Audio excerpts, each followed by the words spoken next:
This is not only the story of the world's largest integrated power plant and coal mining project.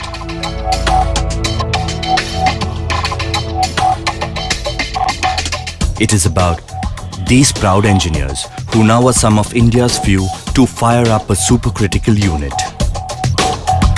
These passionate operators who now drive around in one of the biggest and most modern mines in India.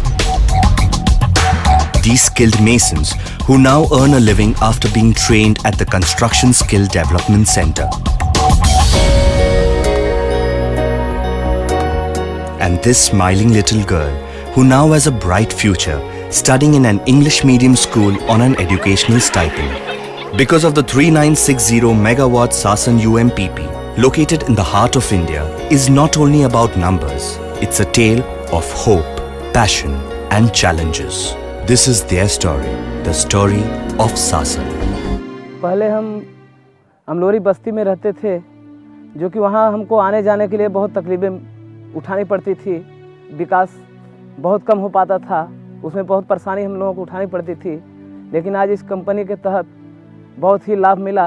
यहाँ पर हर प्रकार की सुविधाएं हैं, पानी की सुविधा अच्छी है, बच्चों को पढ़ने के लिए सुविधाएं जो है काफ़ी, क्योंकि मैं हमेशा ही बता रहा हूँ कि जॉइंटली हमारा वो रहता था, हम कभी अलग नहीं करते थे, वो एक जॉइंट एफर्ट होता था। हमें लगता था कि सूर्य विहार में ये करना है तो ये पहले हम एसपीएल के सीएसआर टीम से या सीएसआर के जो भी हेड्स थे पूरी टीम के साथ पूरी डिस्कस होती थी। फिर एक मीटिंग बैठती थी जो सीनियर ऑफिशियल्स भी बैठते थे, अगर ज़रूरत पड़ती थी टेरी आरपीएल को भी लिखती थी। विस्थापित एक कभी भी सुखद नहीं होता, हमेशा एक नेगेटिविटी के साथ ही विस्थापित होता है।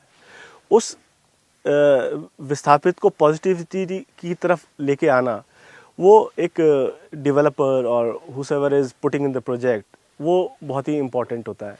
Initially people are quite reluctant and in fact quite adamant for not going to this area, because this area is basically called Bhasm Dang.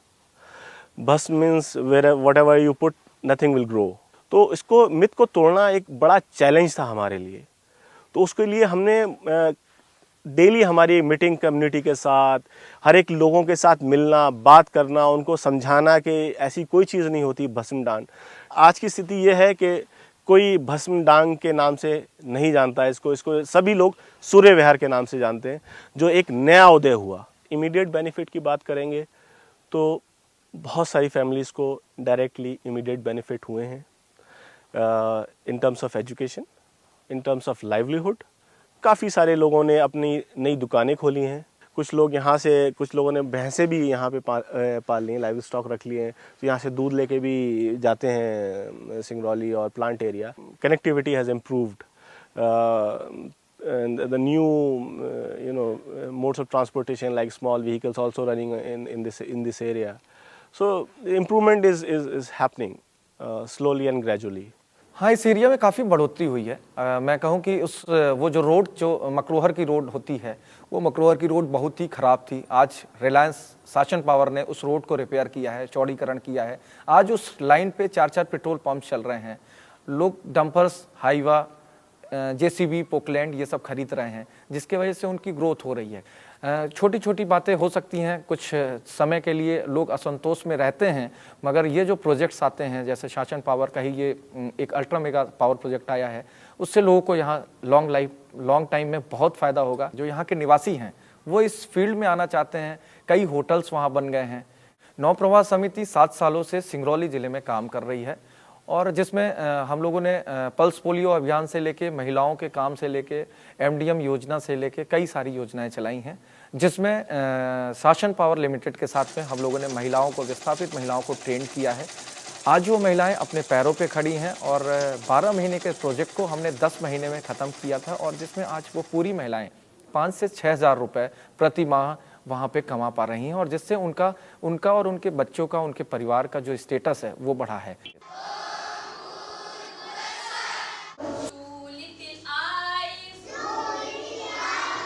School आने से जो बच्चों में एक जो बदलाव आया है, यहाँ के टोटली मतलब हिंदी भी यूज़ नहीं करते थे बच्चे, अभी वो बच्चे इंग्लिश यूज़ कर रहे हैं।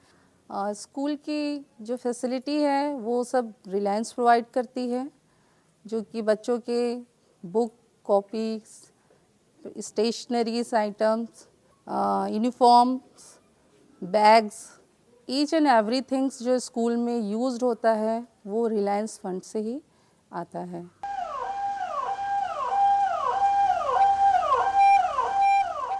जुलाई 2009 में ये बिल्डिंग स्टार्ट हो गई और फिर उसके बाद सर्विसेज जो है यहाँ पे दी जाती हैं।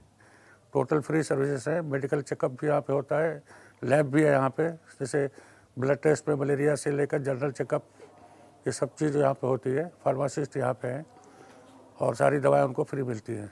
इमरजेंसी में बीमार भी हुआ, डिलीवरी हुई, कोई बात हुई तो तुरंत इन्फॉर्म करते हैं। ये एम्बुलेंस उनको लेकर बाढ़न डिस्ट्रिक्ट हॉस्पिटल में या ज़्यादा जरूरत हो नेहरू हॉस्पिटल में वहाँ भी उनको ले जाते हैं। The biggest milestone for Sasan was of inclusive development. Team Sasan brought in change and hope, provided electricity, concrete houses, schools, roads, drainage systems, livestock development, safe drinking water, a primary healthcare center with ambulance services. Today, most of the project affected families have been socially, economically and culturally rehabilitated. The company's R&R colonies, Surya Vihar and Krishna Vihar, have become the hub for livelihood and cultural activities. Not only has Team Sasan planted over 50,000 trees, but Sasan UMPP, using supercritical technology, is also the world's largest power plant to be registered with CDM, reducing 22.5 million tons of carbon dioxide in 10 operating years.